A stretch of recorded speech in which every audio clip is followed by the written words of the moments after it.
so much for coming out to this show. Looks like we're a little optimistic when we set up the chairs, but we're happy.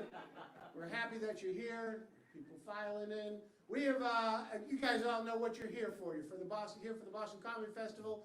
This is the second round of the semifinals. It's very, very important to these people, and so we're just looking forward to you guys being a great crowd.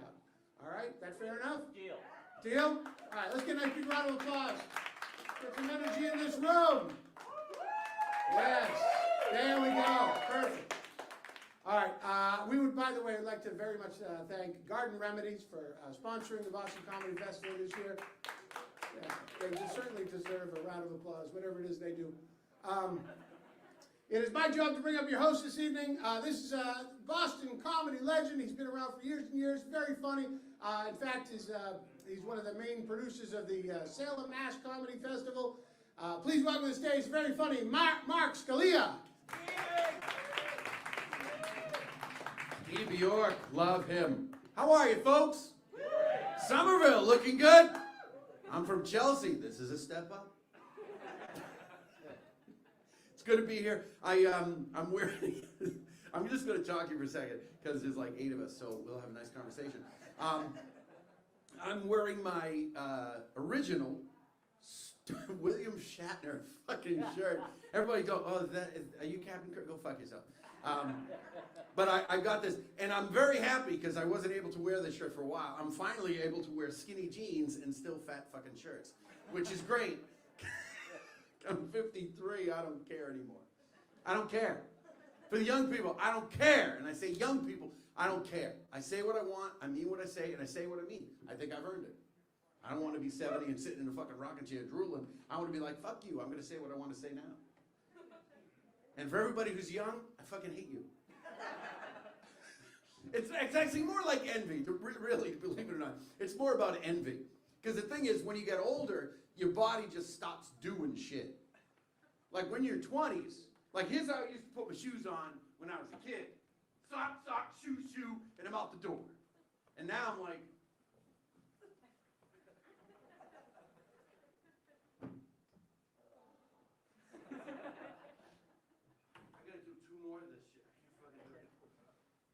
can't eat what I want anymore. Used to be able to, when I was a kid, doing everything. I was driving around all night. I was drinking. I was smoking. I was eating everything. I was eating paint, lead. Nothing bothered me. Now I eat the smallest chunk of an onion. I'm going, oh, something's wrong. Call 911. And I don't know if it's just me. Like, I mean, I think you're just as old as you feel. And I mean, I'm not like the old guy. Because 53 is not old. Not really. My dad was fucking old. My dad was old when he had me. Miserable and old the whole time. And like 53 is not that old, because now 80 is not that old. But the thing is, as you get older, your body just wears. It's fucking nothing. It's just, and okay, I'll give you an example. You ever walk down the street and all of a sudden your fucking knee goes out like that? You're like, oh, did I step on something? No, your fucking body's just going, ha! Your body's just trying to keep you in check. The worst part about getting older is you become your parents. Now, I didn't think this would happen.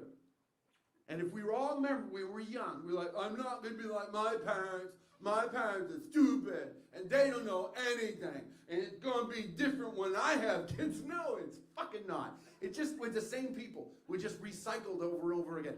And you know you're getting old. You know you become your parents, and you know you're getting old when you start to complain about shit. Now, that's unusual. Little kids complain all the time. It's raining outside. I didn't get the toy I wanted for Christmas. But you know you're getting old when you become an adult, when you complain, and nobody's there. You're just driving in the car, somebody cuts you off. Nice turn signal! What an asshole. Can't believe that. No one's in the fucking car. Then you start complaining about things you have no control over. You're like, 55 cents for a stamp? Oh, you gotta be shitting me. I could walk this to Chicago for those kind of prices. Then you start doing weird things, like asking for managers. I was 35 before I found out what a manager was. I would get bad food, bad service. I never complained. Now, excuse me. And the worst, when you're on the phone and you ask for a supervisor, you might as well just file for AARP right there, and then it's fucking over. And I know I'm old, because this is a phone for me, and this is a phone for everybody else. Who's in their 20s? Who's in their 20s? Fucking hate you. How old are you, sweetie? 29. Fuck, you're on the cusp. You're still fucking doing it. Drinking it? Of course you are. Fucking drinking. I can't do that. I'm at the age now, I can't eat or drink after certain hours. Yeah, I'm like a gremlin. You can't get me wet or feed me. Gremlins was a movie that came out in 19... I'm just fucking with you. 29. Your whole life has been internet. Yeah. I started doing stand-up in 1990. Jesus, I've been doing this longer than you've been alive. Oh, am I fucking old? I need my walker. Here's how old I feel like I'm getting. I'm about 2 weeks away from getting a chair in the shower. And I know what you're saying, that's really sad. But you ever see a chair in the shower? You're like, oh, that's the worst thing. Then I thought, how fucking cool is that to have a chair in the shower? Your whole life has been internet. I find that fascinating. Anybody in their 20s? This is the first time in human history that the current generation does not have to talk to another person to get information. It's the first time it's ever happened. You can just go, oh, what's up? Hey, Surrey, what's going on? And she fucking tells you. And you know why Surrey's a woman? If it was a guy, nobody would listen to him. It's like, hey, Frank, what's going on? I got no idea what's happening right now. You can Google stuff. I didn't have that opportunity. If you didn't know a song, you had to remember it. You didn't Shazam it. You had to do all this. It was manual. Fucking crazy. And digital stuff, my God. Your generation, and I sound like I'm 1,000 years old. Your generation will never know what it's like to rush home because your favorite TV show is on. You're like, no, I'll watch it tomorrow. It's on Blu-ray. It's on Netflix. You fucking care.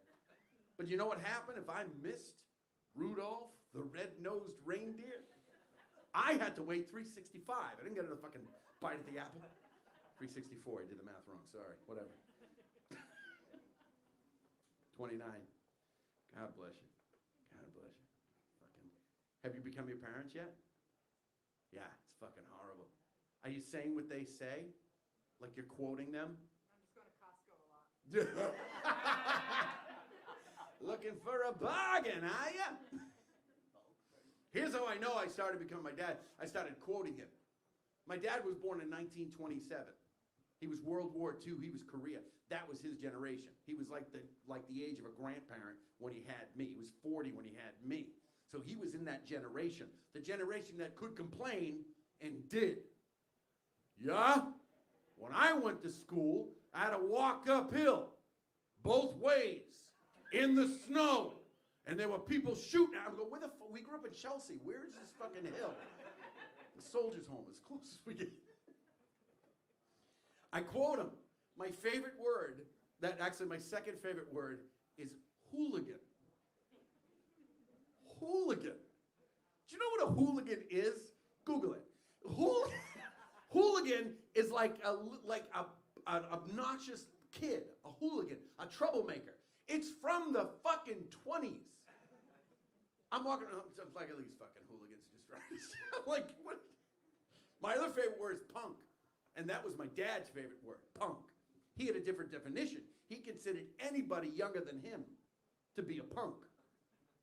He was almost 80 when he died. Most people he encountered were younger. And this is how insane he was. I have him in a car. I'm driving to a doctor's appointment. His health is bad. He's got oxygen on. We're driving down the street. We see a 60-year-old guy crossing the street.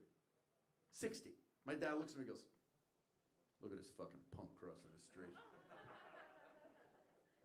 I was like, Dad, the guy's like 60. He's a fucking punk crossing against the light. Take him out. I'm like, take him out? What's wrong with you? God forbid you ever lost something in front of my father. I had a phrase to cover that. Hey, Dad, have you seen my car keys? I can't find them anywhere. Huh. If they were up your ass, you'd know about it. First of all, I would hope so. And second, how bad did you lose something? That one of the places you got to check is up your ass. That's a New England thing. A lot of people from New England, based in New England. Yeah. You ever hear that phrase? Oh, yeah. Yeah. So you do. You're more my demographic. She's like, oh, no, I never heard it. You never even got spanked, did you? No, of course you didn't. Fucking see, I grew up at a different time. Fucking privileged little. Oh, yeah, yeah. My generation was to hit kids. Not only were you allowed to do it, you were encouraged to do it. I would be in the grocery store. I'd reach for an apple. I get hit in the side of the head. My mother would be like, hey, did you hit my son? He's like, yeah, he was reaching for an apple. My mother would go, don't inconvenience a stranger. Italian mother, Sicilian father. Every night was fight night at my house, man. They were good at it. My dad would hit me with the belt, or he liked to call it the strap. You don't know what this is like, but my dad would take the strap, and he'd try to scare you. He'd make a big loop like this, and then he'd snap it. And when you're a kid, that scares the shit out of you. And he's like, put your hand in there. I don't want to put my hand in there. Put your hand in there. I don't want. Then he goes, snap, and you're like, it doesn't hurt, dude, all fucking day. It doesn't even bother me. My mother won better. Anything in the kitchen. Wooden spoons, ladles, cooking utensils. It got to the point she'd go to Tupperware parties looking for shit to beat me with. And let me tell you why you gotta hit your kids. I'm not talking about child abuse. I'm talking about hitting your kids. It's different. Like when I grew up, it was hitting the kids. Now it's called child abuse. Whatever. I'm not a politically correct thing. I call it like I say it. I grew up, I got a smack in the head every once in a while. And I'm saying, you gotta hit your kids. You have to. For one reason only. It's not for the discipline. It's not for the respect. It's for the funny stories they'll get to tell their kids. Because really, how funny is this gonna be in 20 years? You know, when I was disobedient, my parents would make me stand in a corner. Oh, I learned my lesson that day. It's like, what are you talking about? And I can't tell you, I've also had my share of timeouts as well. Fucking timeouts, yeah. My father would smack me to my mother. My mother would smack me back to my father. There was no downtime. I'm freaking you people out. Like, he's really talking about hitting kids up there. You can't talk about that. I will say this. You got to take care of your health. I'm 52, 50, I don't even fucking know anymore. Had to go for a colonoscopy. I don't know if you know what that is. Colon, part of your large intestine, oscopy, to be investigated by tools. I'm all set, I tell my doctor. He goes, what are you worried about? They do like 20 or 30 a day. I'm like, who the fuck is this doctor? This guy's sitting in his office going, another ass! Send him in. I don't want that guy near me. And then he tells me, they knock you out, you're asleep for the whole procedure, you wake up happy and fine. That's more disturbing than the procedure. Somebody's gonna knock me out, violate me, I'm gonna wake up and be happy about it? I don't think so. And the day before is much worse. They make you drink this little vial of liquid. The vial is turned into a vat of liquid, which tastes like Mountain Dew and chalk, and you have to drink it in 8 hours like a fraternity, or you'll fail. You're like, go, go, go, go. No, I can't do it anymore. You have to, go, go, go, and you drink it. And it says right on the bottle, this is going to loosen you up. Now that's a lie, because loosening's taking a jar of pickles and banging it on the counter. This is like putting a zipper on an above ground pool. It's like, zip. I go to the doctor, I go to the hospital. I'm legitimately nervous. I'm afraid of doctors. I don't trust them. Talking to the tech. I'm like, what's going on? She goes, well, it's a very simple procedure. We have these two televisions, like monitors. We have a camera on the end of the instrument, and after we insert it, if we see anything looks scary, we just snip it, take it out, and everything's okay. And I'm not feeling very comfortable after that little conversation. So I'm asking questions. I go, I understand the cameras, television, you can see what you're doing, but you said if you see something, you can snip it? I go, what'd you do? You take it out, you put scissors on it, and then you put it back in? She goes, no, we send it right down the tube. And now I'm curious to find out how big is this tube that you can send shit down it? Is it a straw or a water slide? I have no fucking idea. Now I'm freaking out, like, how far are you going in? She goes, just your large intestine, that's about 6 feet. Honey, I'm 5'9".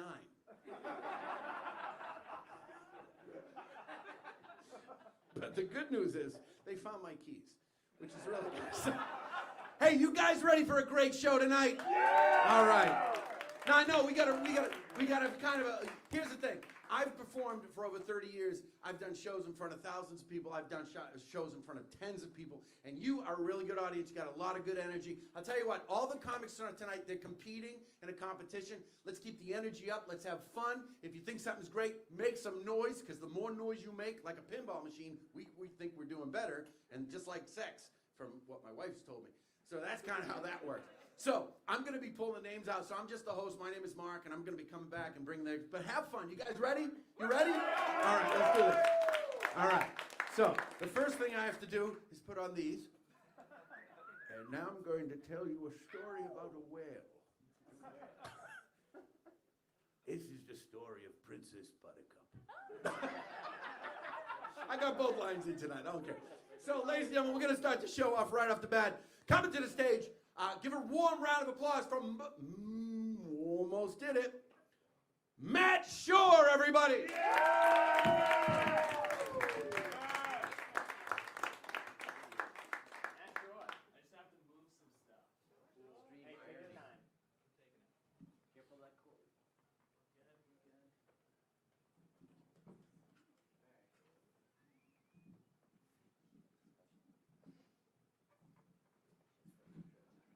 Okay, before we start, does anybody need anything ironed?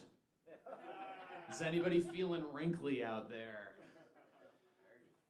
Guys, I did something that you're not supposed to do during the lockdown. I accidentally fell in love with one of my roommates. Oh no, you're not supposed to do that. So I decided to write a song just to get the feelings out, and this is how it goes. Her eyes light up when I walk into the room and say her name. Oh, Alexa, our hearts beat the same. She always knows exactly what I need. Because Alexa's always listening, even when I'm asleep. It's not that creepy.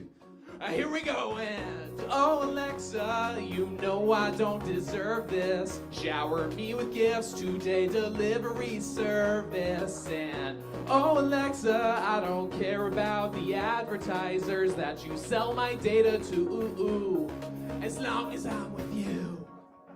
All right, second verse, baby. My parents don't know exactly what I mean when I say that I'm in love with the capitalist machine. A little strange. And oh Alexa, I just wanna hold you close. Introduce me to your father. Nice to meet you, Jeff Bezos. Yeah, here we go. And oh, Alexa, you know I love your kisses. Let's stay home tonight and destroy small businesses. Oh, Alexa, I don't think that I care about the things we've never said before. As long as you're my girl.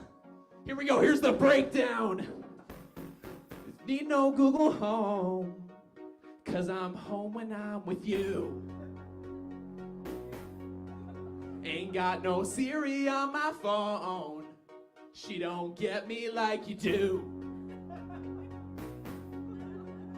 And my parents don't know just what I mean when I say I'm in love with the capitalist machine. Everything will be just fine when I'm with you. I'm in my prime. Hey! Thanks, guys. My human girlfriend doesn't love that one. I'll just be practicing in the other room, just like, oh, Amazon robot, you're attractive. And she's like, hey, I'm working. Can you not? But honestly though, sometimes when I'm practicing, I don't realize how loud I'm getting because I'm wearing these big bulky headphones.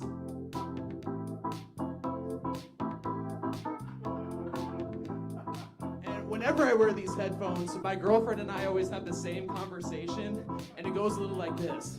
It goes like, what? Oh, what? Oh, what? Oh, what? Oh, what?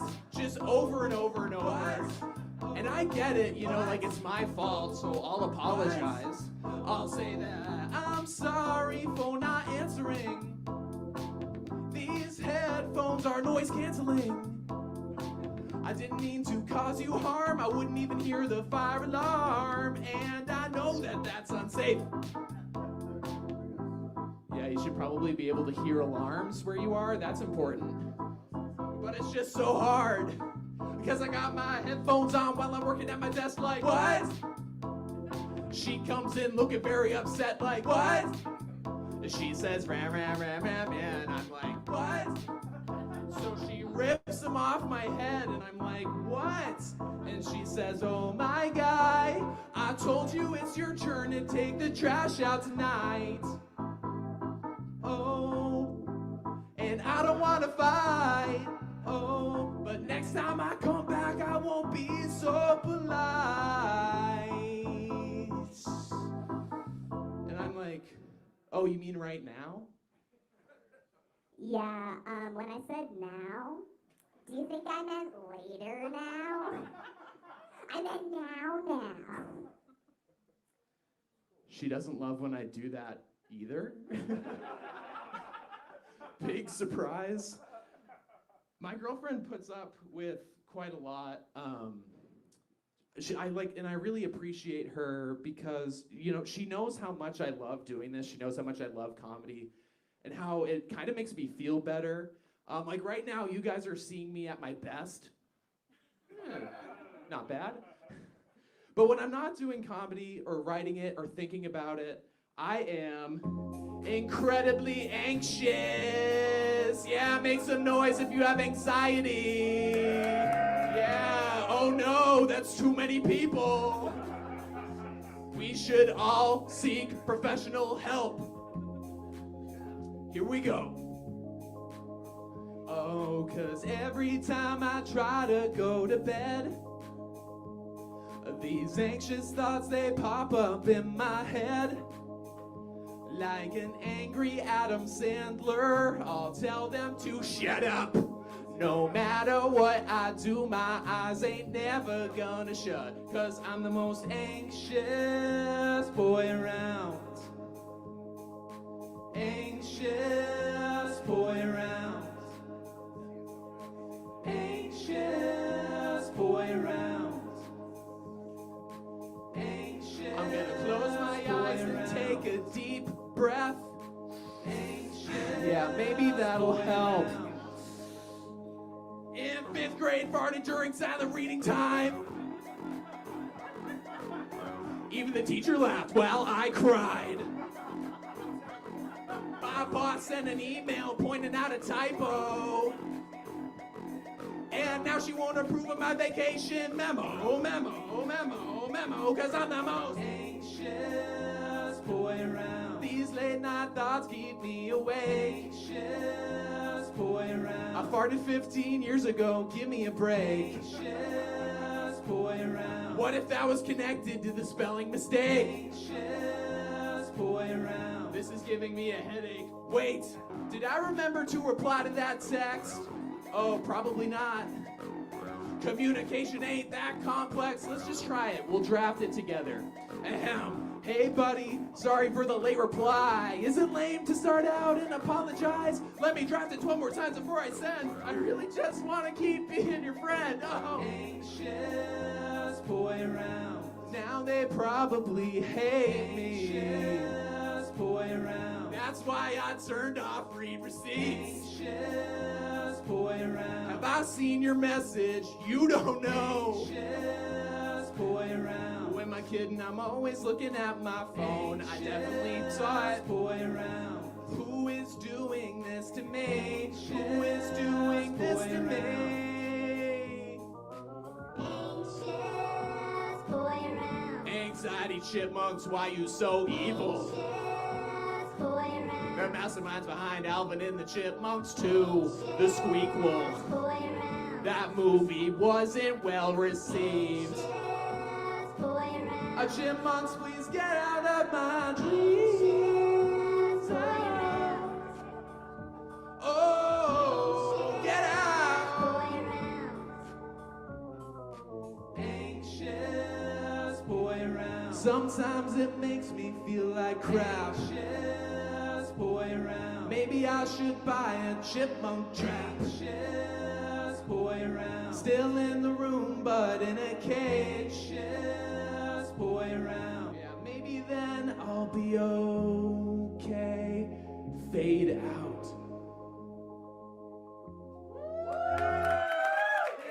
Guys, thank you so much. My name's Matt Short.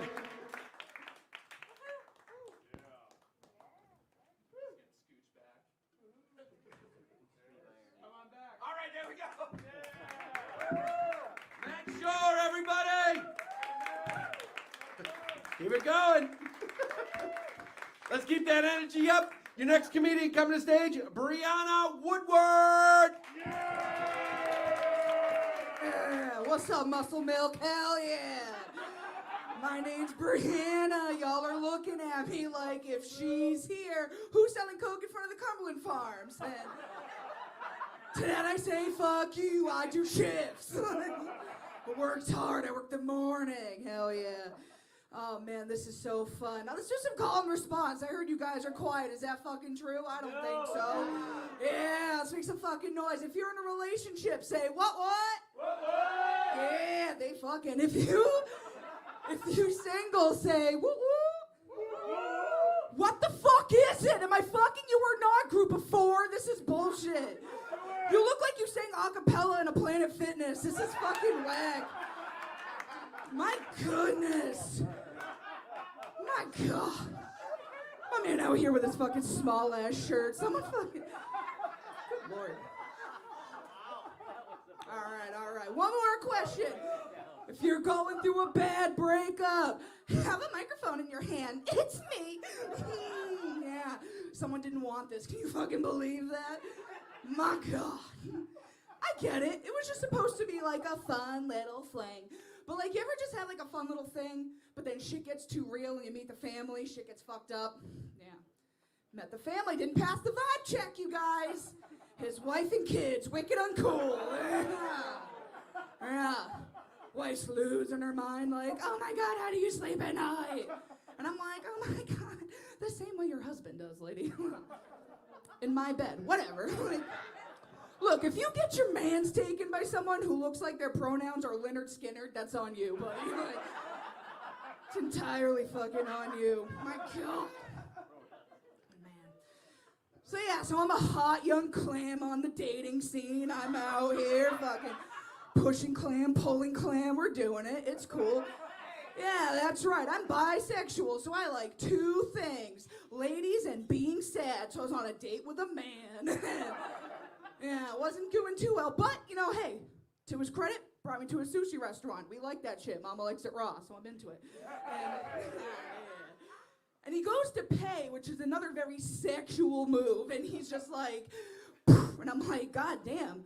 Like, yeah, not as hot when you realize it's because there was a badge in there. Motherfucker was a cop. Like, I'm being entrapped in this sushi restaurant. I was like, I ordered a seaweed salad, not pig in a blanket, so what the fuck is happening here?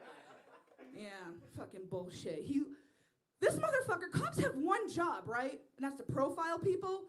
He looked at me and was like, she likes authority.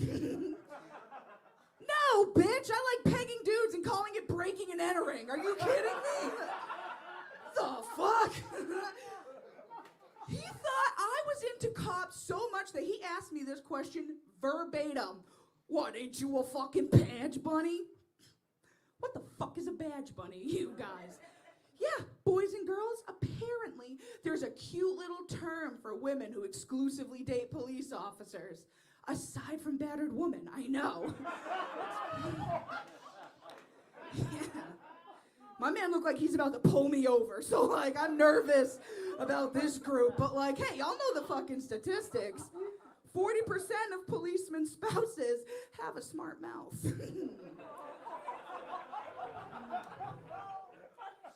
Other 60%, they're dead in a ditch. Who are they gonna call? The cops? I don't think so. Jeez Louise. I don't know. Jeez Louise, you guys. Badge bunny, jeez Louise. Calling me animal names, that's not nice. I was so caught up on the bunny part, like, the cops had the whole animal kingdom and they went and fucking bunnies. Like, I don't know, I was under the impression they didn't like things that hipped or hopped, you know what I mean? So, fuck. My man laughed because he know. Just kidding. All right, fucking. My God. I don't know. I'm a good girl, all right? Look, I know what I fucking look like, okay? But underneath this Walmart special, sirs, I have $90 underwear on right now. Yeah. $100 if you want pictures of my feet with them, so. I'm raising money for the homeless. I'm a good girl, that's right. No, I love the homeless. I volunteer for them. I don't think the homeless get enough credit. I really don't. I don't think the homeless get enough credit. Because if they did, they'd probably have a home. But, like, I'm just saying, like, no, I used to be a real estate photographer, okay? So that meant rich people would let me into their houses and they would try to impress me with shit. And I'm like, y'all are just homeless people, but like with a roof over your head. It's like, oh, don't give them money. They're gonna want booze and drugs. Like, I ain't seen their pantry. You take a Xanax just to get through the day. Are you shitting me right now? Oh, and it's all in the decor, right? Homeless people, way better at decor. Because, like, you walk into these rich bitches' houses and they have, like, ooh, look at my marble countertops. Like, yeah, homeless people also eat off of rocks. You ain't fucking special. Like, this ain't unique. Oh, look at my vase full of wine corks. Ooh. Like, how is that any different than a trash bag full of empties? It ain't. It's just a visual medium of your downward spiral, ma'am. Like, if I had a choice between the two, like a vase full of wine corks and a trash bag full of empties, you know damn well I'm going trash bag.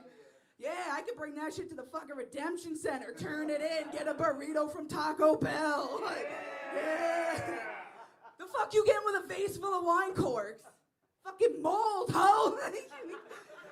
Getting shit with that. Man, fucking rich people got me fired up. They put the dumbest shit in their house. Y'all ever see those bunk-ass wooden signs with the little calligraphy on it? Yeah, I know some of y'all got some old-ass mothers. Yeah, they fucking... My mom loves them wooden signs. Fucking, it's like, Mommy needs a drink. No, Mommy needs a sponsor. Like, what the fuck? It's 5 o'clock somewhere. Well, it's noon here, lady. Why is there a blender going off? Like, what the fuck? Like, I don't care if you made it yourself. You're not into DIY. You're about to be into DUI, lady. Shit. My God, I'm just saying, like, you ain't ever gonna, that's not junkie behavior. Like, you're just never gonna walk up into the trap tent and see some fucking reclaimed barnwood with some shit calligraphy on it. Like, it's all about your attitude. It's Narcan, not Narcant.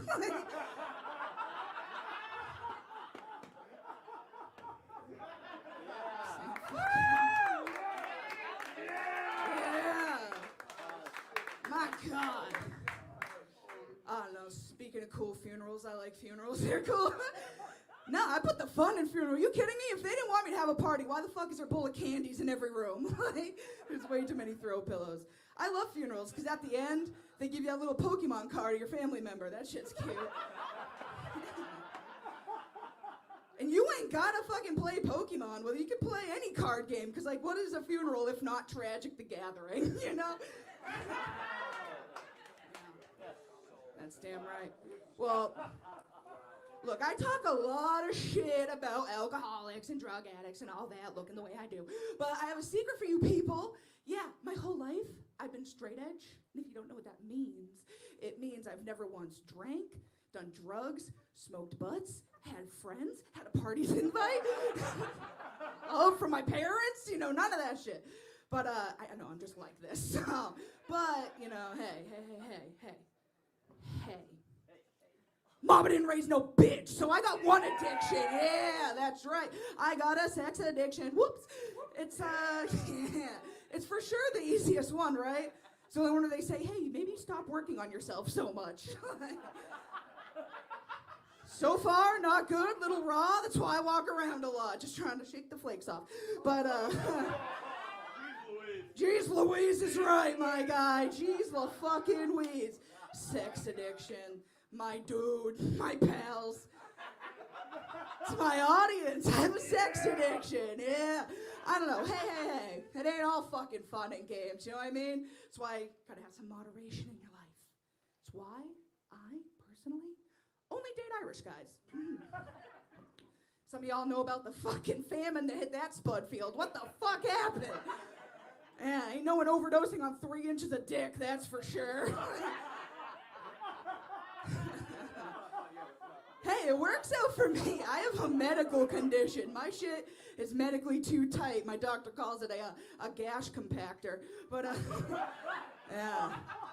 yeah, keep it up, buddy. I'll fucking mash you like a potato. Yeah. He's probably got like a WWE girlfriend who's gonna smash my ass. No, I don't know. I love small dicks. This is pro small dick material. I love him. Because, like, hey, I don't do coke, but I'll reel a thin white line in the bathroom. All right, so don't you... Let's go. Let's fucking do this. Fuck it. This dude's gonna follow me into the bathroom later. Where's security? Security! Fucking my man Muscle Milk is gonna put some muscle milk on me, you know what I mean? But no, hey, later, me and this guy, he's gonna bring me back to his little studio apartment. He's gonna lay me down that crusty futon energy, everybody. And he's gonna fucking snap every joint in my body, getting these cankles behind these ears. Yeah. And he's just gonna come prowling in with that angsty second knuckle, like, yeah, baby, I'm gonna beat the pussy up. And I'm like, are you? Because my clique could beat your dick in a thumb war, sir. All right, my name's Brianna. Have a good night.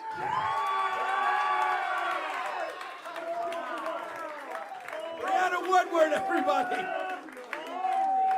All right, let's keep that energy going. Your next comedian, Champa. What's going on, everybody?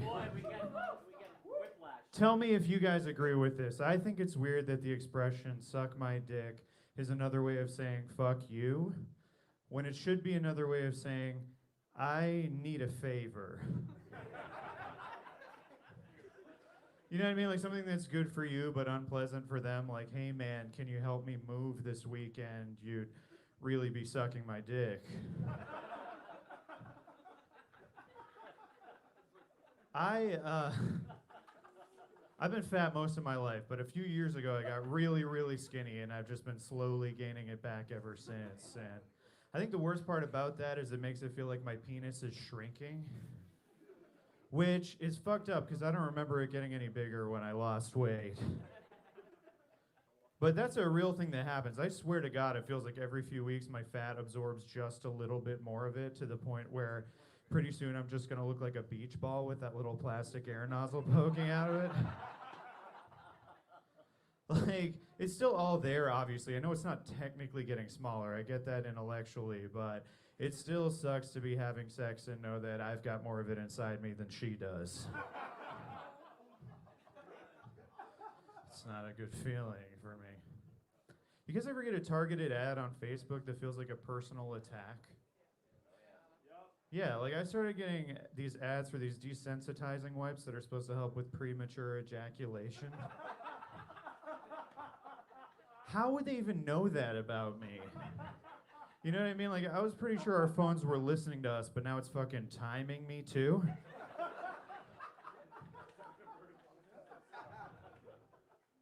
It's fucked up. My first instinct was maybe that the ads were based on my Google history. I didn't remember searching anything like that, but I thought maybe I was drunk and forgot about it. So checked my history, and sure enough, there it was, coping with premature ejaculation. And that's when I remembered that my wife also uses that computer.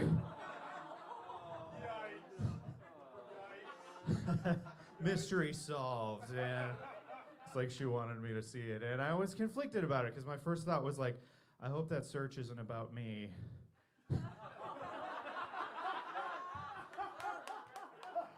But then I was like, well, I hope it's not about somebody else, right? Because the only thing more embarrassing than finding out you have premature ejaculation is finding out your wife is cheating on you with a guy with premature ejaculation. Like, Jesus, our marriage is worse than I thought, I guess. So anyway, I bought the wipes. Because either I have premature ejaculation or I'm going to be single soon and my dick game's got to be on point. So I want to talk a little bit about my wife tonight. My wife is a very clumsy person, and I'm constantly afraid she's going to get herself killed in some kind of freak accident. And that doesn't just scare me because I'd miss her. It also scares me because society doesn't exactly give men whose wives die in freak accidents the benefit of the doubt. You know, like, I feel like that's a double standard in the sense that, like, if I died in a freak accident, the community would come together to support my widow. There'd be, like, a GoFundMe to help pay for funeral expenses and shit. But if she died in a freak accident, there would immediately be 10 different podcasts about how I definitely killed my wife. Or, like, a docuseries on Netflix where they show footage of me doing this bit with ominous music over it. Very incriminating. If that wasn't incriminating enough, I took out a life insurance policy on my wife. I know that sounds bad, but it's just like a free benefit I get through my work, and also she's clumsy and a bad driver. That's a lethal combination. Like, she's the type of person that every different type of insurance company loses money on. You know what I mean? Like, I just want to wet my beak on that a little bit. I just feel like if tragedy ever strikes, I shouldn't have to be poor just because she's uncoordinated. Doesn't seem fair to me. She acted like I was going to have her whacked or something. I tried to explain to her, it's only a $10,000 policy. I'm not going to kill anybody over $10,000. And also, I Googled this for the argument. It costs $30,000 just to hire a hitman. So if you're putting out a hit on someone with a $10,000 policy, you're not doing it for the money. You just really want them dead and you have a coupon. It's like 30% off. That's a good value. I want to spend my last couple of minutes with you guys talking about sex toys, if that's okay. Yeah, so strap in, I guess. Has anybody here ever heard of a product called Tracy's Dog? No? Yeah, this is a different thing.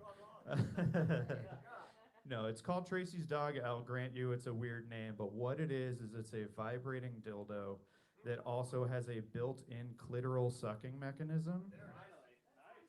I know, right? I think the general design concept was like, what if a dick had a mouth on it? Or maybe what if a mouth had a dick on it? Or what would it be like to get 69'd by Gonzo from the Muppets? But it is supposed to be super intense. If you look up Tracy's Dog on Amazon, I swear to God, it is just 5-star review after 5-star review of these women in like all caps, like, I came so hard I blacked out. I came so hard I blacked out. I came so hard I blacked out. I came to and then I came again. Like, this is a real review. You can look this up. This woman goes, this thing is a weapon. It cured my depression. I stopped going to therapy. And I also swear to God that that's the point in the joke where, like, every single time I see at least one woman putting this thing in their Amazon cart. Like, they're like, haha, so Tracy with a T, right? But my wife bought one of these things, and I'm feeling a little intimidated by it, I guess. Like, the dildo part I've made peace with, because no man can compete with a dick that vibrates, right? But don't take going down on you away from me. That's the only way a guy like me knows how to put points on the board.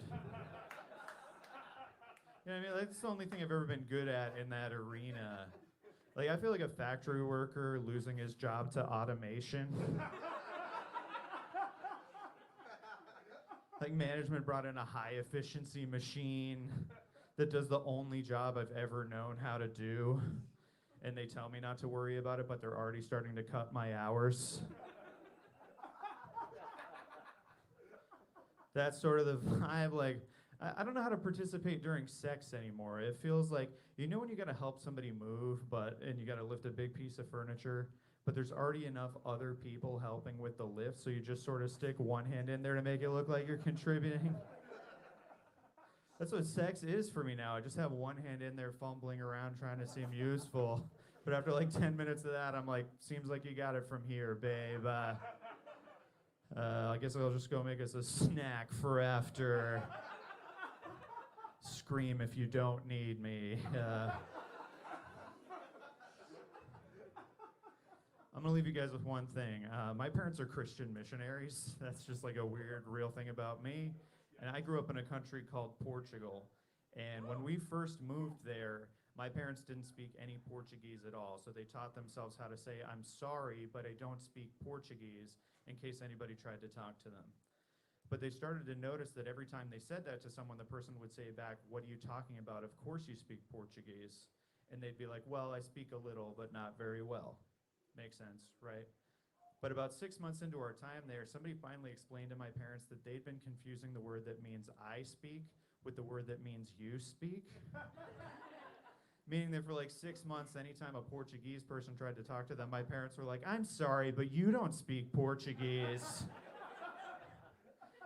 And the person would be like, what are you talking about? Of course I speak Portuguese. And my parents were like, well, you speak a little, but not very well. You guys, I'm Tim Champa. Have a great night. Tim Champa, everybody. Let's keep that energy going for your next comedian, Mudit Verma. Thank you. Thank you. My name is Mudit. That's spelled with the words mud and it. Back to back. Mud it. That's how you spell my name. Mud it sounds like the backup plan if waterboarding fails. Thanks, Mom and Dad. That's right, my name is spelled M-U-D-I-T, but my phone changes my name to the word audit. Like what the IRS does sometimes. Audit. Like there has to be at least 1,000 other Indian guys on the autocorrect maintenance team. Like, get our names in the system, huh? My last name is Verma. It starts with a V. And my phone changes my last name to disappointment.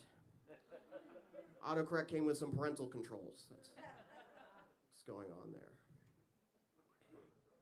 I do not work in IT.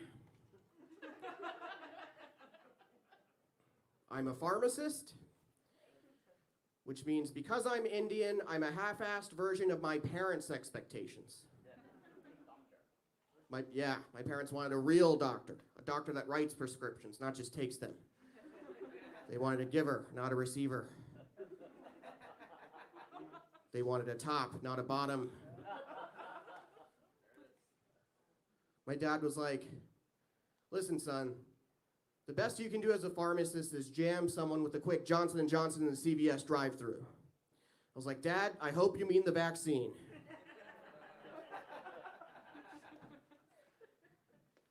My folks give me a hard time for not being a physician, falling short. But I told them that I have an MD. I technically have an MD, and it's in my first name. It's just you that got in between it.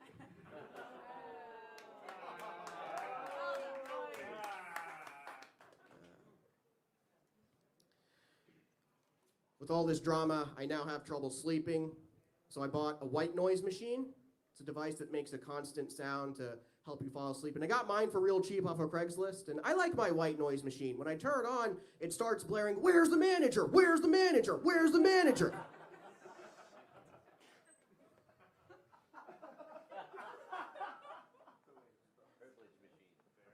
And then it goes, "That's too spicy. That's too spicy. That's too spicy."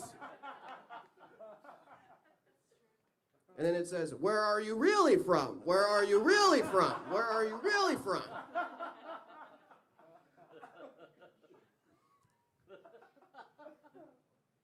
And then you hear, let's play devil's advocate. Let's play devil's advocate. Let's play devil's advocate. I stop drinking coffee. Instead, I start my mornings raging against the white noise machine. Yeah. Hell yeah. The anger is organic. I might update my white noise machine with some brown noise. When I start that, it will say, go to medical school, go to medical school, go to medical school.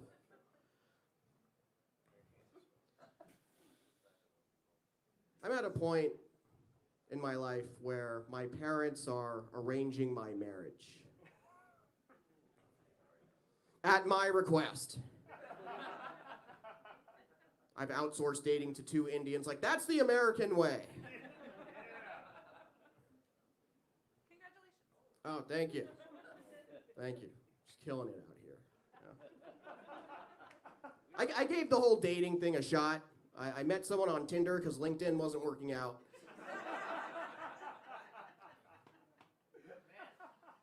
And when I showed up to the restaurant, the woman I was meeting, she thought I was a tad shorter than she expected. But she felt bad. She messaged me on Tinder later that night. She was like, no, you're not short. You're just petite. Petite? That's not how you pronounce my name. It's like, well, what am I supposed to say to petite? So I take my phone, I pull up that message on Tinder, and then I ask my cousin. I ask him, hey man, has someone ever called you petite before? Like, how do I respond to this? And my cousin goes, what is petite? My cousin's from out of town.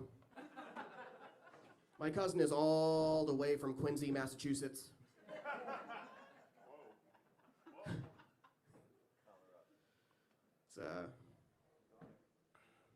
I am a test tube baby. My parents needed modern medical assistance to have me conceived. So my cultural roots are not back in India, they're in a petri dish.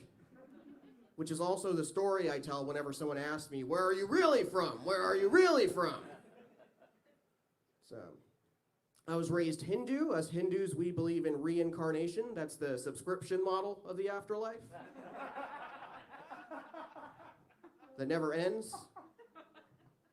The way it works is karma. You've got to do good things in your current lifetime to come back into a better species that's higher on the food chain. So I'm doing all kinds of volunteer work, so I get reincarnated into a trust fund baby.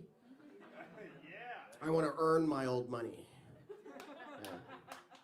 I'll try not to start any pyramid schemes. Next lifetime. I don't know about this one. Can't. You ever feel so single you'd actually want to join a pyramid scheme? Welcome to the world of comedy. I used to spend a lot of time on social media, especially last year in 2020. I was in between jobs. I would talk about my feelings a lot and post on Facebook. But whenever I do it, I'd post after 5 p.m. so everyone would think I'm employed. And if I woke up really on edge, then I'd post at noon so everyone would think I'm on lunch. Keep it professional. I have a day job now, but I'm on thin ice. I had this presentation for work this morning. And I said that I would be speaking from the heart. And that's code for I did not prepare for this at all. I want to quit my job. I want to start an on-demand sewing company called Taylor Swift. I'm back on social media arguing during work, and I argue about everything, politics, pop culture, even memes. And my friends are like, really, man, is this random Facebook meme the hill that you want to die on?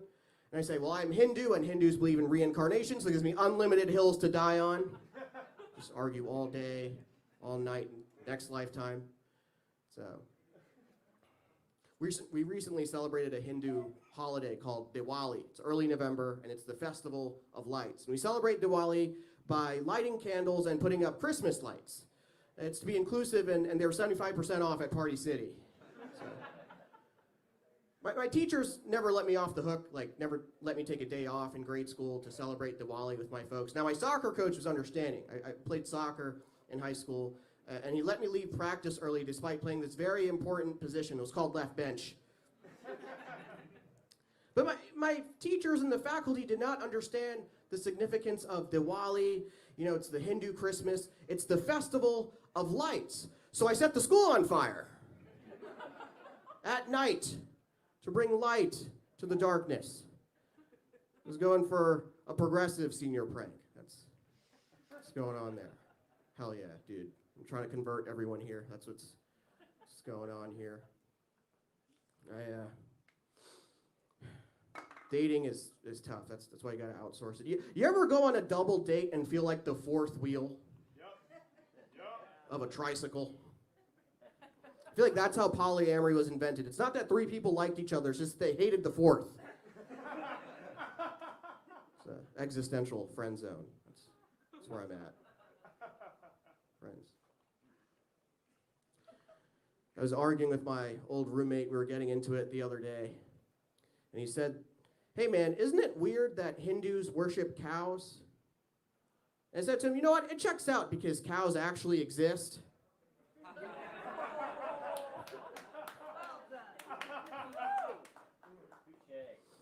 And then my roommate goes, "Well, let's play devil's advocate. Let's play devil's advocate." I have a unique name, which is Moodit. I have a cool way to remember my name. Think back to the kids' movie called Madagascar. Madagascar has a theme song, and it goes, "I like to mood it, mood it." Thank you, everybody. That's my time. Mood it, Verma! Let's keep that going for your next comedian. Coming to stage, Casey Crawford.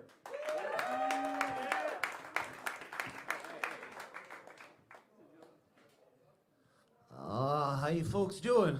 Good! How you folks in the back? I'm so lonely. Anybody else lonely? Yeah. Just me? No. I'm so lonely. The other night I was downtown talking to a homeless guy, and he was like, "Well, I gotta go." I like to have fun. You folks like to have fun? Yeah! Yeah, I like to have fun. Last Halloween, I went as the guy whose wallet I found. I'm very excited to be here tonight, folks. I'm harder than a vegan scone right now. Yeah!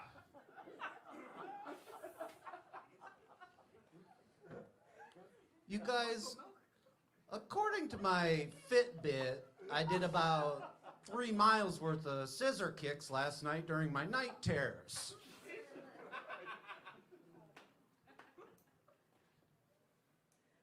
The hardest part for me about going to a laser light show is trying to get all my cats to sit still. Is it still bestiality if you're just making out?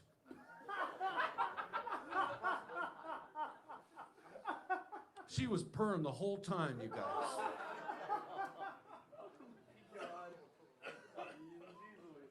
I can't wait for this goddamn pandemic to be over, right? Yeah. Right? I don't want to live in a world where Hocus Pocus is sold out at the drive-in.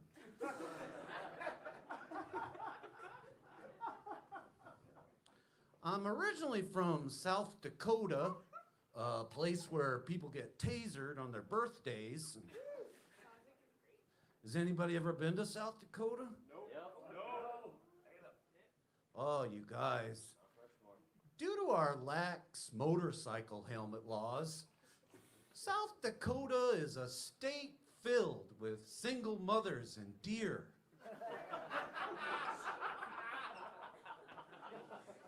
There's not a whole lot going on in South Dakota, folks. You might not believe that, but it's true. There's not a whole lot going on. One time I fell asleep while driving in South Dakota and eventually just ran out of gas. Only time I've ever been to North Dakota. There's not a whole lot going on in North Dakota either, folks. The urinal at Buffalo Wild Wings is the state's tallest waterfall.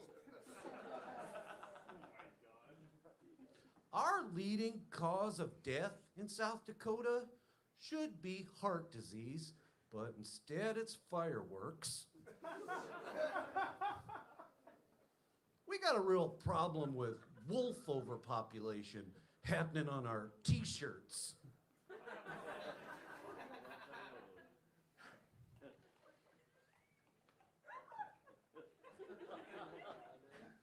Folks, I grew up in a town of mostly fireworks widows.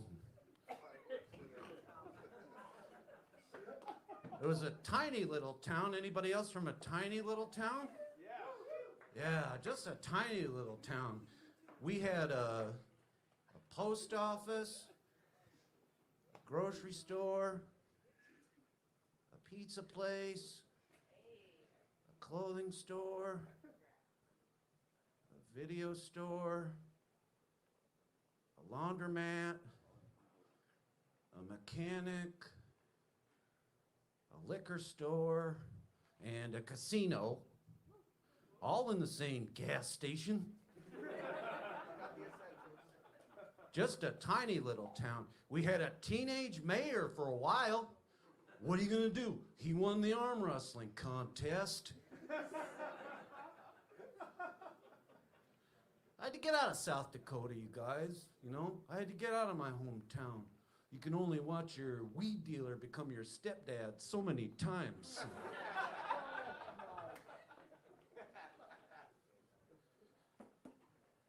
So I'm following these teenagers on Instagram into the park the other night. Some of you folks are Generation Z, which means that your dads never came back one night after going out to buy a pack of Pokemon cards. I recently celebrated my 43rd birthday, folks. Yeah! Oh, thank you. Yeah! Thanks. Got my government-issued Steely Dan's Greatest Hits CD in the mail. Steely Dan! I had a pretty good birthday this year. You know, I wasn't sure if Domino's would even deliver to a porta potty.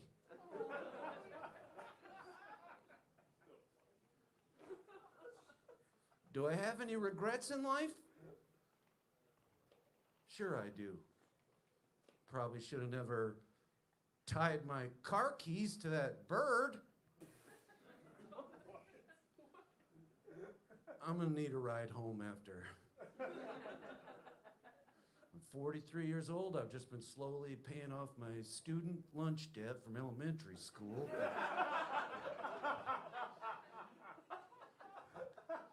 Starting to get old, folks. I am. You know, it's weird getting old. Like, my balls are getting all tangled up like a pair of earbuds.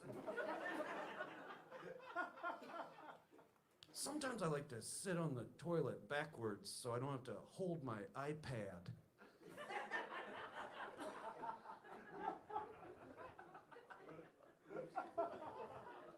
It's weird getting old. I'm getting old, I'm not healthy either, folks. I'm not.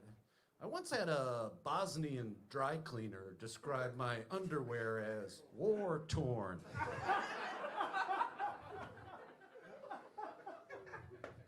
I am not healthy, folks.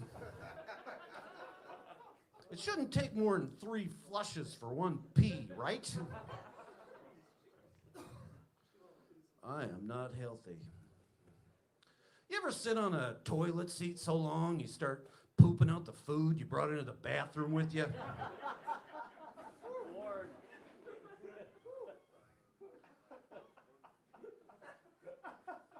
I'm married. Yeah, my wife is also from the Midwest. She's from the paved part of Nebraska. She's a vegetarian, but that hasn't stopped her from killing a deer every year with our minivan. My wife is way out of my league. I know this because no one's ever come up to me and asked, "Is this girl bothering you?"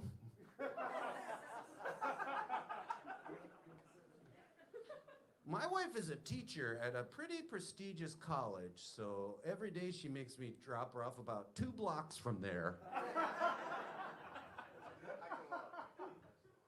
She and I have been together for 18 years. Yeah. At this point, her vagina's like a vending machine that won't take my dollar. 18 years is a long time to be with one person, folks. Like, we don't even take our bras off when we have sex anymore. At this point for us, having sex is a lot like trying to move a large piano into a small house. It's gonna be a lot easier if I just pay 2 high school kids to do it. Thank you, folks.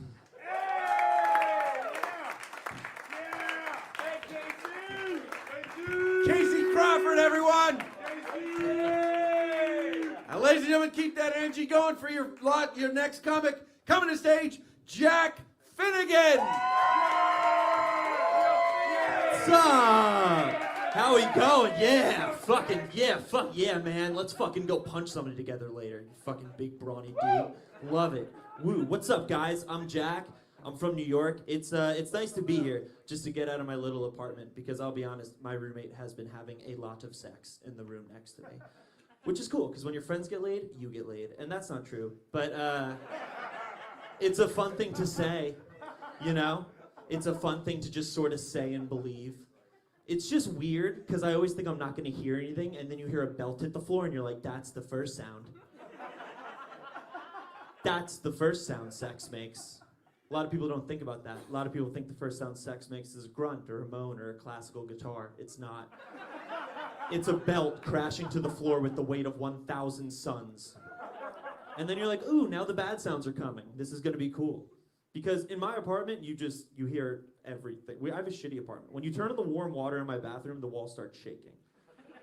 We brought that up to our landlord, and she was like, yeah, well, it's a pre-war building. And we were like, yeah, well, the war wasn't here. So what fucking war are you talking about, Diane? It's cool. I live with one of my best friends. I've known him forever, and girls have always loved him, and it's always been such a mindfuck for me, because he's not traditionally attractive. Like, he's very like skinny. His eyes are super sucking back into his head. He's overall very pale. He's just a very sick-looking boy. Which girls love. Girls love dudes who just look ill now. I don't know, like, do you know how many girls I know who have like a dying crush on Pete Davidson? He looks like someone cast a spell on a heroin needle. That dude fucking looks like a witch was addicted to heroin, and then was like, if only it could speak, and then made Pete Davidson. He's got butthole eyes? Hell yeah, man. Do you guys fuck his eyes on the day before Thanksgiving when you all get together? Yep. Only dry? Damn, cool, so you're not making him cry, you're a sweet lover. That's nice, man. No, it's him. It's Timothy Chalamet. Fucking that dude, like, someone get him some water. You know what I mean? And I'm not even saying he's a bad lay, because he'll go in you, through the floor, through another floor, and then into the basement where he was killed a year ago. Fucking that. I don't know, when did that start? When did girls just start, like, going from being into jocks to being into dudes who, like, might be haunting them? You know what I mean? Like, 20 years ago, you four would have fucking crushed it in high school. Yeah, dude, no, now you're not even allowed at the Elliott Smith theme prom, you know what I mean? Now you're barely allowed at the lo-fi picnic. It's just fucking wild. Like, for me, I think the first guy was John Mayer, you know? Like, I think he was the first, like, pale, like, SpongeBob when he's thirsty dude who, like, girls were into. Like, that motherfucker's so hot we let him get away with waiting on the world to change. Do you guys remember that piece of shit song? That piece of crap pop punk composition from 2006 that a white millionaire wrote about looking at the problems of the world and just being like, I'm gonna wait on that. I'm gonna give that a second. Hey, institutional racism, why don't you ferment while I date Jessica Simpson? And I'll get back to it. Like, is there anyone hot enough to get away with that today? Like fucking imagine if Harry Styles came out and was just like, oh yeah, this is my new song about Black Lives Matter. It's called A Bit Much.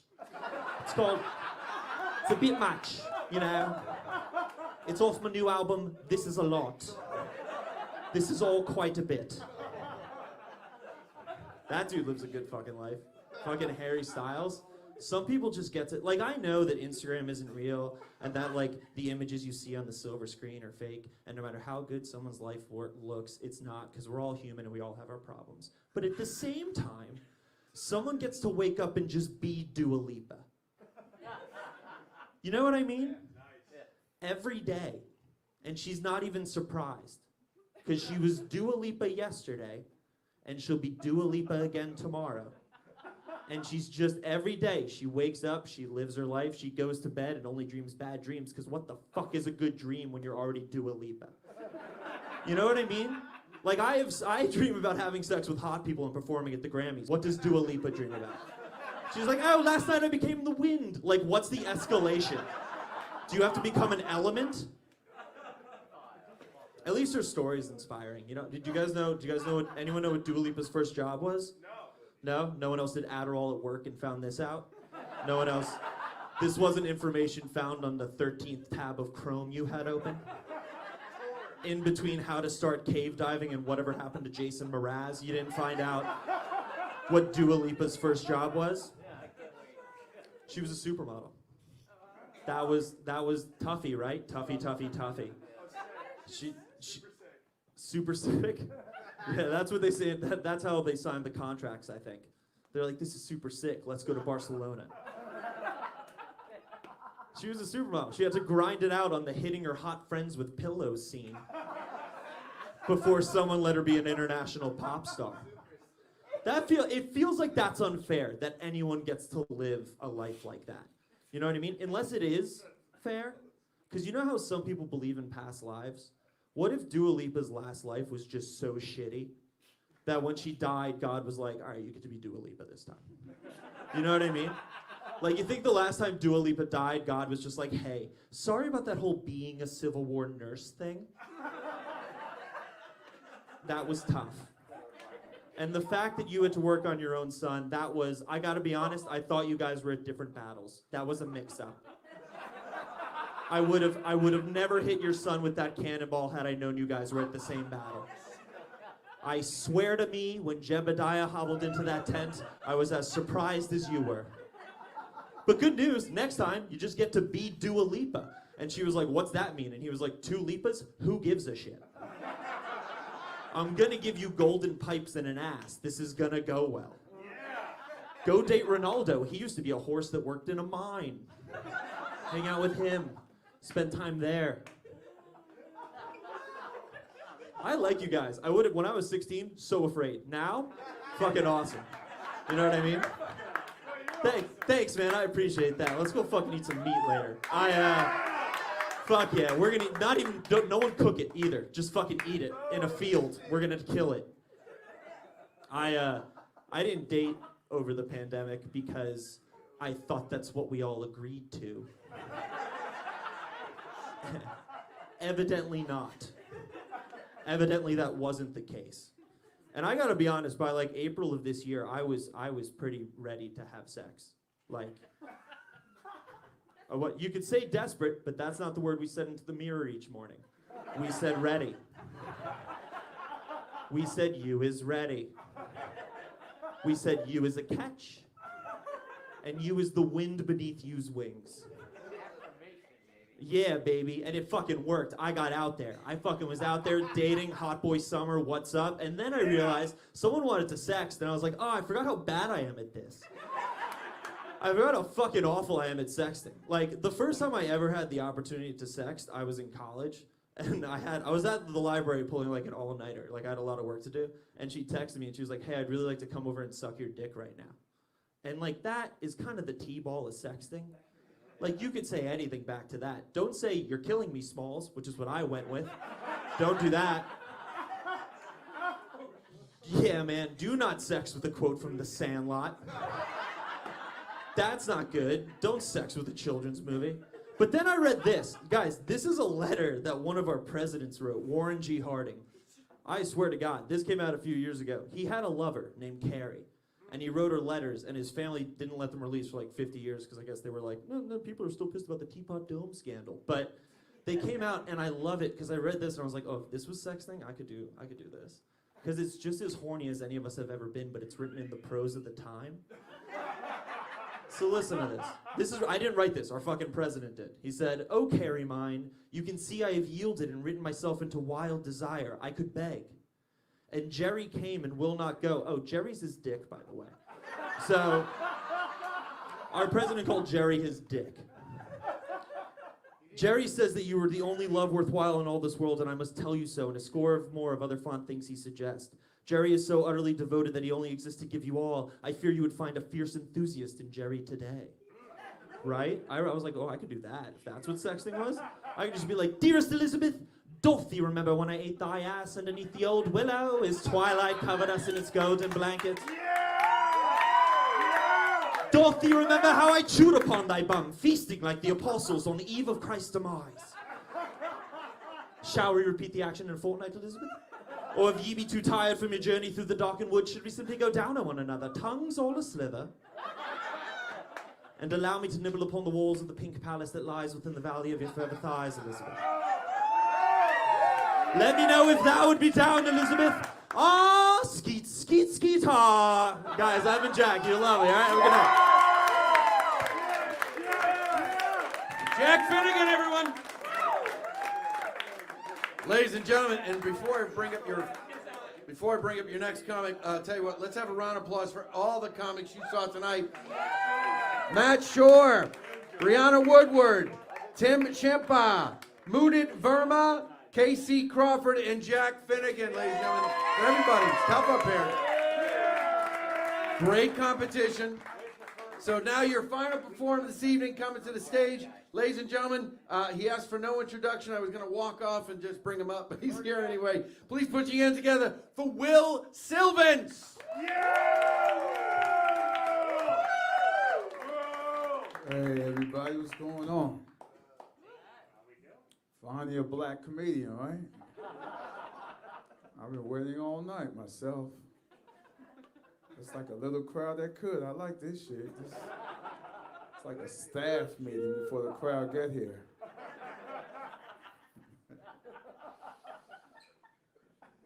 The last crowd, everybody had their mask on.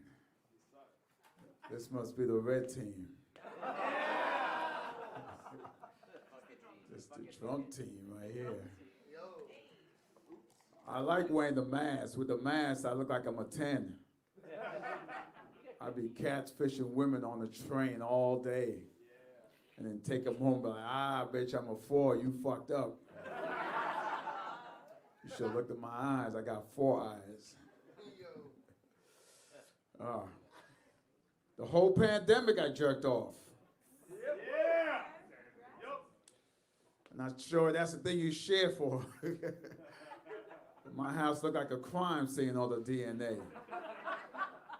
You take a black light to my house, you see all my kids everywhere. Daddy, why you do this to us? That's what my kids would sound like, because I'm Haitian. Like, why you put us in a sock? I know, a lot of crunchy socks in my house. You know what? You know what I mean?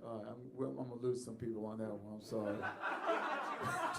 Was that what did it? Crunchy socks? I can't fuck this shit. I can't. I don't do crunchy socks. You walk out on crunchy socks. I went to China 2018. Man, I had a time of my life. Any Chinese people? Ain't no Chinese people. Did you just boo Chinese people? Oh, I thought you were like, boo. Oh, my. Oh, you so fucking ignorant. America was so ignorant towards the Chinese people in the 20. Like, why? It's bad. Like, come on, man. I was in Beijing, Wuxi, Chengdu, Hangzhou, and Hong Kong. Hong Kong is like the Chinatown for China. And if you've never been there, I'm gonna tell you right now, there's a lot of Chinese people over there. Whatever number you're thinking about is way more than that. And they don't see black people at all. We like UFOs and unicorns. So I was walking the streets in China, Chinese people would take a picture of me for their WeChat. And they'll hashtag it, just met Will Smith. 50 Cent or Whoopi Goldberg. And I was so lonely, I didn't give a damn. I was like, yeah, I'm Whoopi Goldberg. I'll take a picture with you.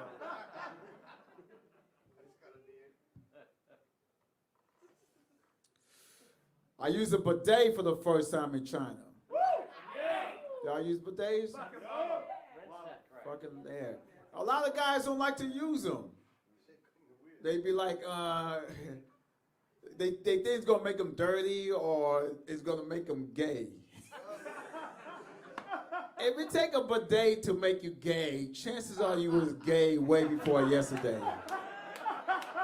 Like, who's sitting on the back? Oh shit, the bidet. Oh, I gotta suck dick now.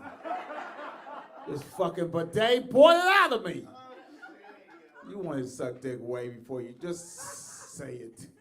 Don't use the bidet as that. Mom, Dad, I don't mean to break up this Thanksgiving, but that bidet you got, I got to start sucking dick now, so pass the potatoes.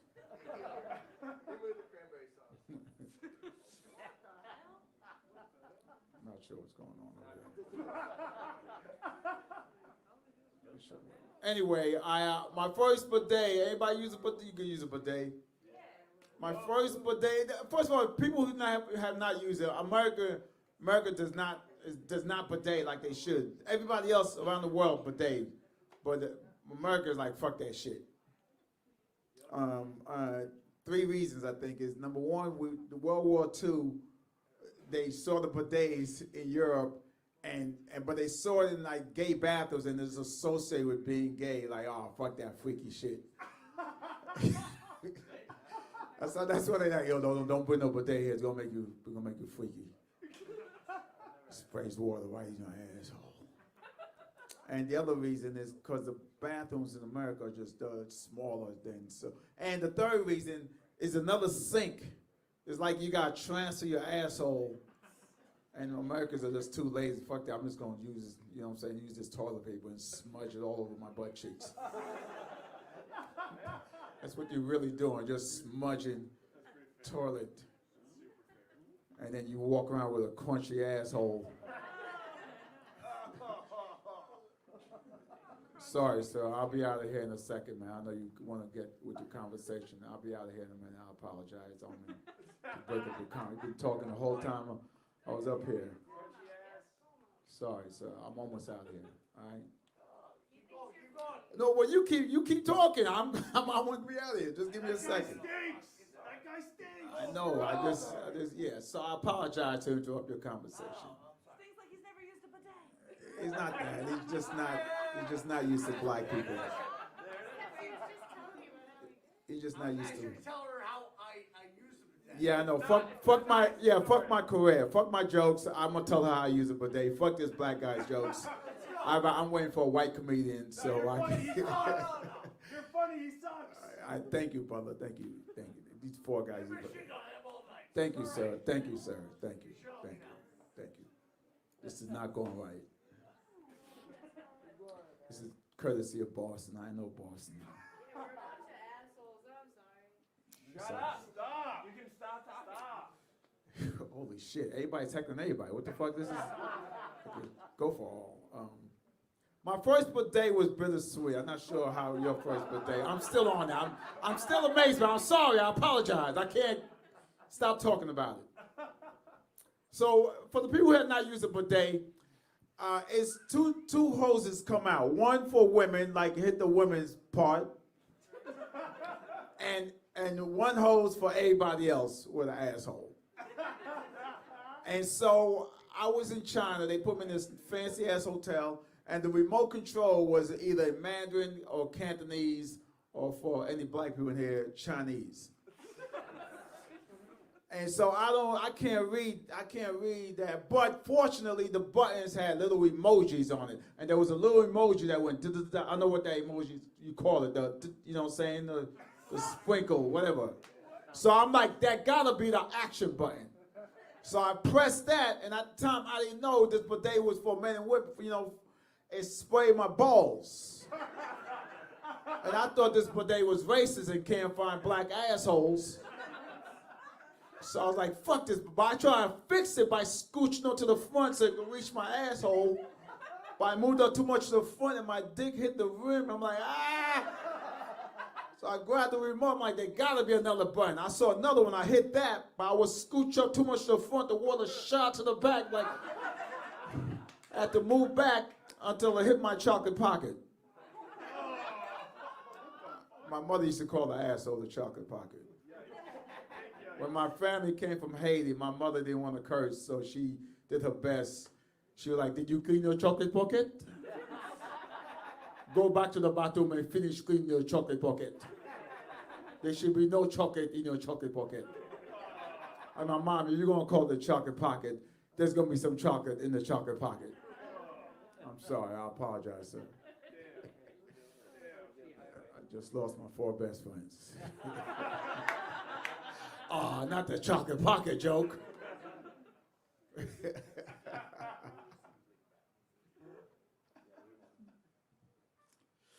I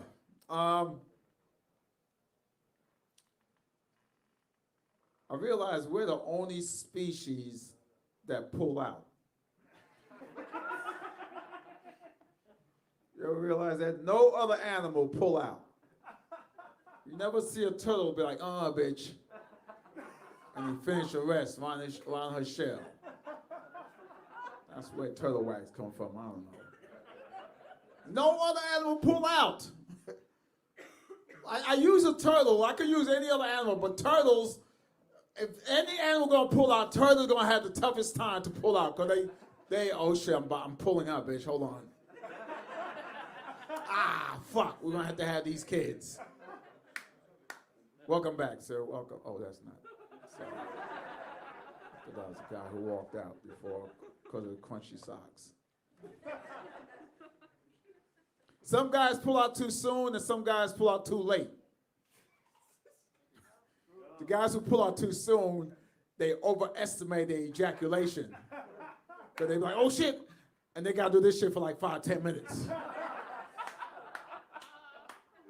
And women, y'all so nice to us.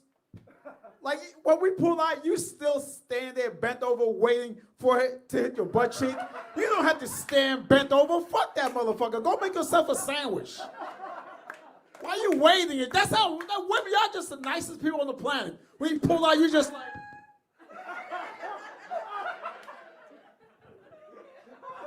Does it help if I do this?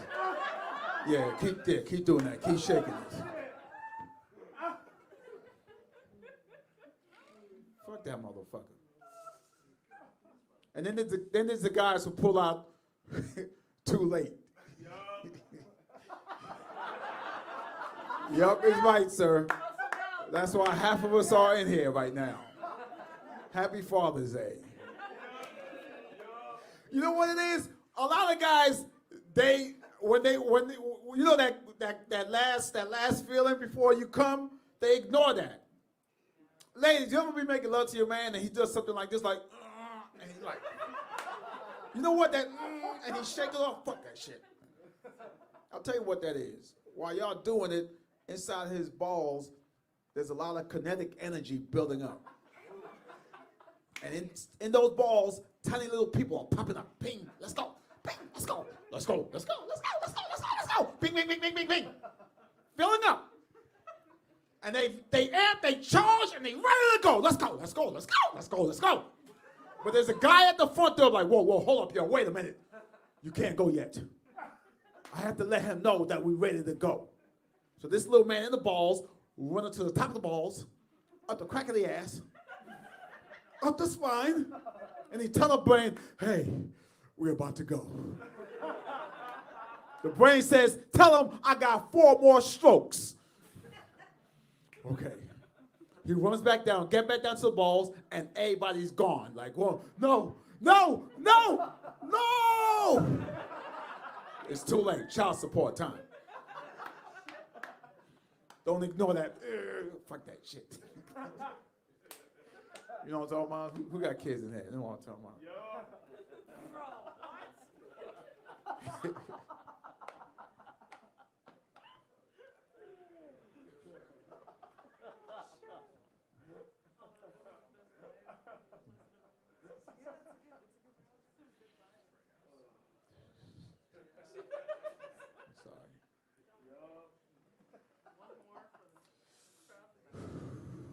It's the best crowd ever.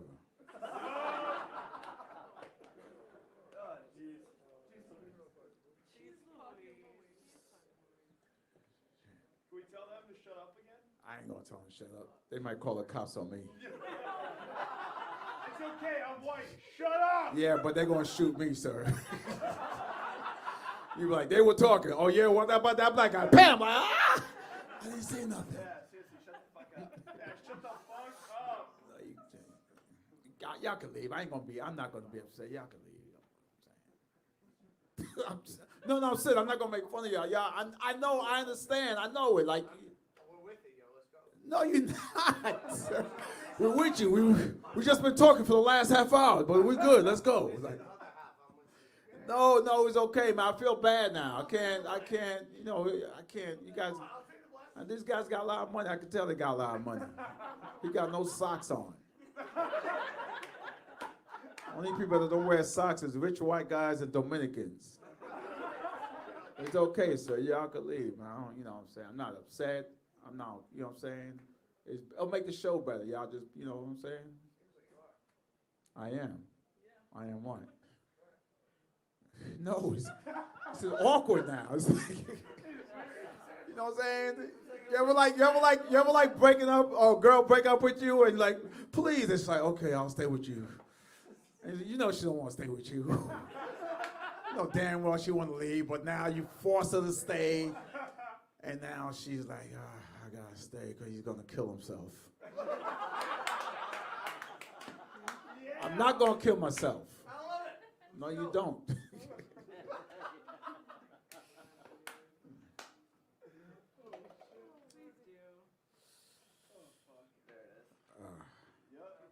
Oh, okay, cool.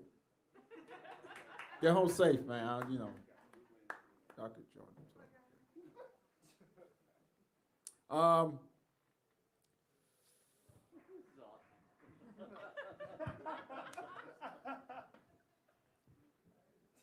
Hey, ladies, how y'all doing? I like women. Women are better people on the planet. We treat women like shit, like, and not just like all around the world, y'all get treated like shit, and it doesn't make sense to me.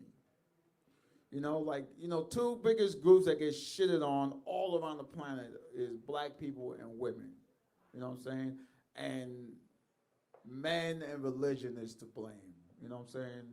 For a group of people that produce life.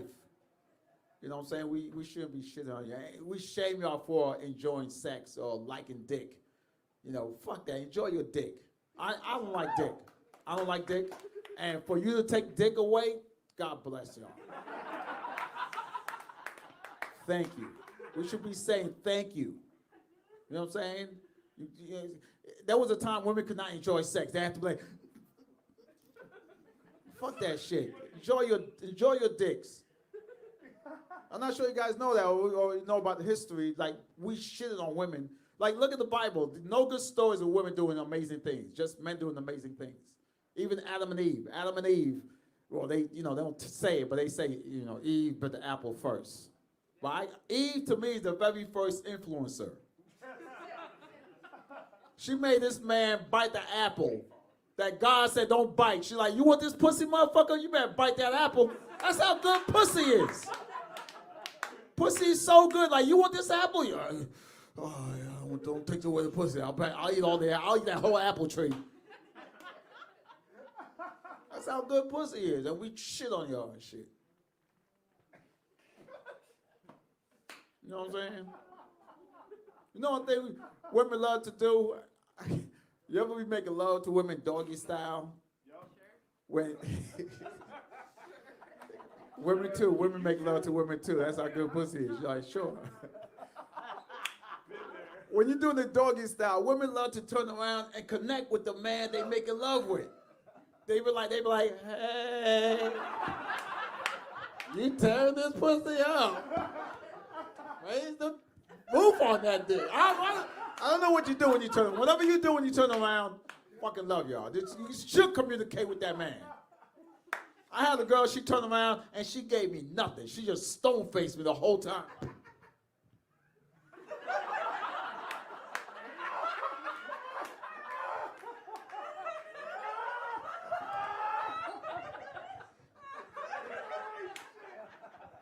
I said, can you turn back around, please? I can't can't work under these conditions. Did you drop your keys or something?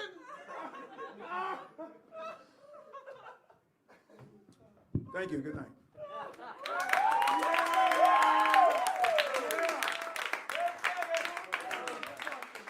Ladies and gentlemen, I do have the winners. I have the winners. The two comics who are moving on to the finals, in no particular order, are Casey Crawford and Jack Finnegan. Let's get your two winners out here tonight. A round of applause, ladies and gentlemen. Take a bow, take a bow. Ladies and gentlemen, thank you for supporting Boston Comedy Festival. We have shows all weekend. Keep supporting live comedy. One more time for your winners tonight. And moving on. Have a great night, everybody.